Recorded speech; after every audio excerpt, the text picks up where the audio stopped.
पूर्व केंद्रीय मंत्री अरुण यादव और प्रदेश के पूर्व कृषि मंत्री व कसरावद विधानसभा क्षेत्र के विधायक सचिन यादव ने बताया कि पिता स्वर्गीय सुभाष यादव के सपनों को पूरा करना हमारी जिम्मेदारी है।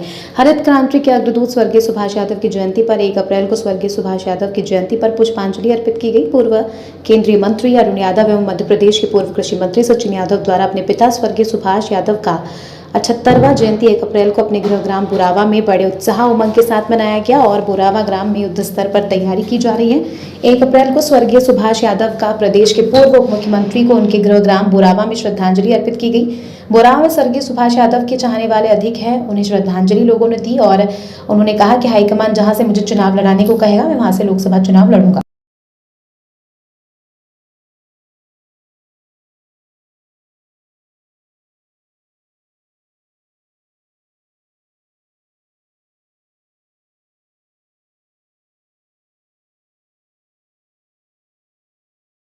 से कांग्रेस कार्यकर्ताओं ने संकल्प लिया है लोकसभा चुनाव है। प्रतिवर्ष अनुसार इस वर्ष भी स्वर्गीय पिताजी का जन्मदिन बड़ी उत्साह और उमंग के साथ आज हमारा इस गृह ग्राम बुरावा में मनाया जा रहा है और हम सभी साथी संकल्पित हैं। उन्होंने जो सपना देखा था उस सपने को पूरा करने के लिए हम सब प्रयासरत हैं और हमारी लगातार ये कोशिश है, प्रयास है कि जो लड़ाई उन्होंने किसानों के लिए छेड़ी थी, जो लड़ाई उनने दलितों के लिए, पिछड़ा वर्ग के लिए, हमारे आदिवासी साथियों के लिए जिस लड़ाई को जो उन्होंने छेड़ा था, उनको उनके अधिकार देने के लिए जो उनका जो राजनीतिक जीवन रहा है, उस राजनीतिक जीवन में सदैव उनका यह प्रयास रहा है कि जो अंतिम पंक्ति में खड़े हुए व्यक्ति हैं उनको उनका अधिकार मिले, उनको सम्मान मिले, उनको आगे बढ़ने का मौका मिले और हम तमाम साथी जो हैं उसी उनके इस सपने को पूरा करने की दिशा में लगातार कोशिश प्रयास कर रहे हैं।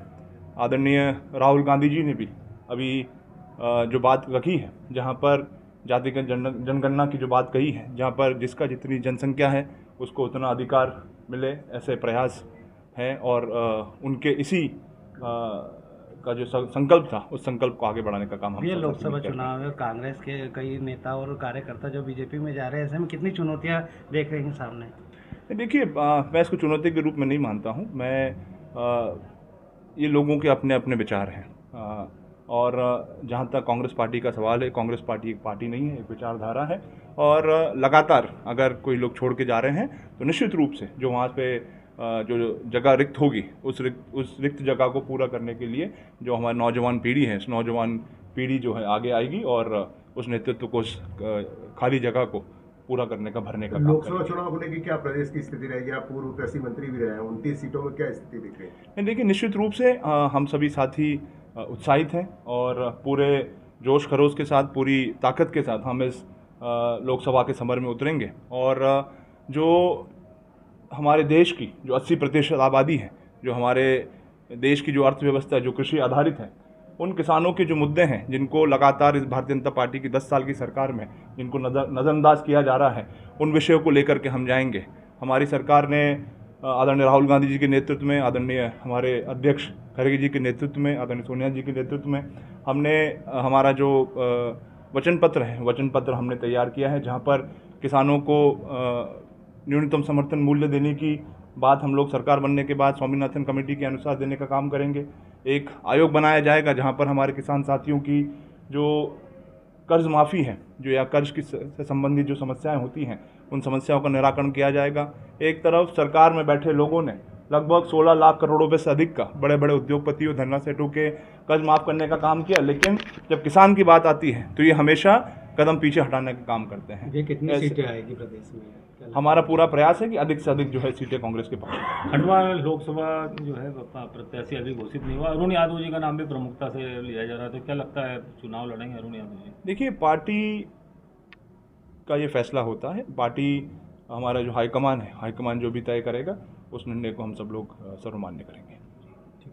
जयंती है और पूरे निमाड़ क्षेत्र से कांग्रेस कार्यकर्ता पहुंचे हैं, किस प्रकार का संकल्प पूरा? स्वर्गीय पिताजी का आज 78वां जन्म दिवस हम सब मना रहे हैं और हर बरस ये उत्सव होता है। उनकी याद में हम सब एकत्रित होते हैं, पूरे निमाड़ अंचल के लोग आते हैं और हर साल यही संकल्प हम लेते हैं कि निमाड़ की और प्रगति हो, सुख समृद्धि मिले, किसान और उन्नत हो।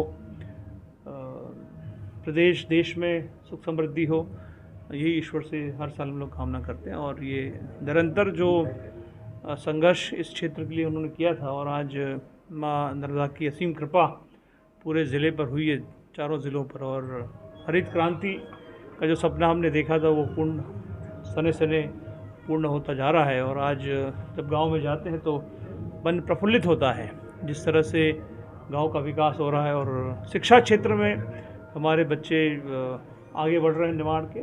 विदेशों में आज हमने कुछ दिन पहले डाटा निकलाया था, 1200-1500 बच्चे जो हमारी शिक्षण संस्थाओं से पढ़कर आगे बढ़े, वो विदेशों में काम करते हैं।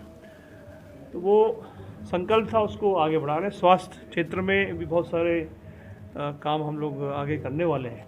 और मैं तमाम उनके साथियों को भी आभार करता हूं जो उनके साथ में उन्होंने बड़ा संघर्ष उस ज़माने में किया था, और आज पूरा निमाड़ अंचल प्रगतिशील हो गया है। ये लोकसभा चुनाव सामने और बीजेपी 400 पार का नारा दे रही है फिर। ये मैं हर बार कहता हूं कि इंडिया शाइनिंग के समय में भी यही बातें हुआ करती थी। अब याद करिए 2003 में जब अटल बिहारी जी के बाद मनमोहन सिंह की सरकार बनी, यही मुंगेरी लाल के हसीन सपने भारतीय जनता पार्टी के लोगों ने देखे थे। लेकिन 2003 के जब नतीजे आए तो मनमोहन सिंह जी कांग्रेस की सरकार बनी थी। उसी प्रकार 2024 के लोकसभा चुनाव में मुझे पूर्ण विश्वास है कि मध्य प्रदेश के सहित पूरे देश भर में बदलाव की बयार नज़र नहीं आ रही है। और जिस तरह से एक हिटलरशाही देश में चल पड़ी है, जिस तरह से लोकतंत्र की हत्या बार बार करने का प्रयास किया, प्रजातंत्र को नष्ट करने का प्रयास किया जा रहा है, तो जनता ये समझ रही है। और मुझे पूर्ण विश्वास है मध्य प्रदेश सहित देश में अब हमारा जो गठबंधन इंडिया का, उनकी सरकार बना। भैया कई कांग्रेसी बीजेपी में जा रहे हैं, उसको लेकर क्या कहेंगे? देखिए, ये तो बेहतर उन्हीं लोगों से पूछा जाए जो गए हैं। और मैं समझता हूँ कि क्षणिक लाभ के लिए, अपने निजी लाभ के लिए जो जा रहे हैं, प्लान हो रहा है, अच्छा है। नए लोग आएंगे, नए लोगों को मौका मिलेगा पार्टी में। और मैं समझता हूँ कि कांग्रेस एक समंदर है, देश की सबसे पुरानी पार्टी है, सबसे बड़ा इतिहास विश्व में किसी पार्टी का है तो कांग्रेस का है। तो हम सब कांग्रेस के, हम जैसे बहुत तमाम हज़ारों की तादाद में देश प्रदेश में कांग्रेस के छोटे छोटे कार्यकर्ता हैं, जो राहुल जी, सोनिया जी, मनमोहन सिंह जी, खड़गे जी के नेतृत्व में हम लोग काम करते हैं। और मुझे विश्वास है कि फिर से वही इतिहास जो 2023 में हमने रचा था, इंदिरा जी के समय रचा था, देश में टेक्नोलॉजी का जनक राजीव गांधी जी के समय हमने रचा था, वो पुनः उसको स्थापित हम देश में, प्रदेश में करेंगे। ये अंतिम सवाल, आज लोकसभा चुनाव को लेकर जैसे स्वर्गीय सुभाष यादव जी का जन्मदिवस भी है, तो कांग्रेस कार्यकर्ताओं ने क्या संकल्प लिया? हमने यही संकल्प लिया है कि हम निमाड़ अंचल की दोनों सीटें, खरगोन लोकसभा, खंडवा लोकसभा हम जिताएंगे। और दृढ़ संकल्पित हम लोग हैं। प्रदेश में कांग्रेस की बेहतर प्रदर्शन की हमें उम्मीद है।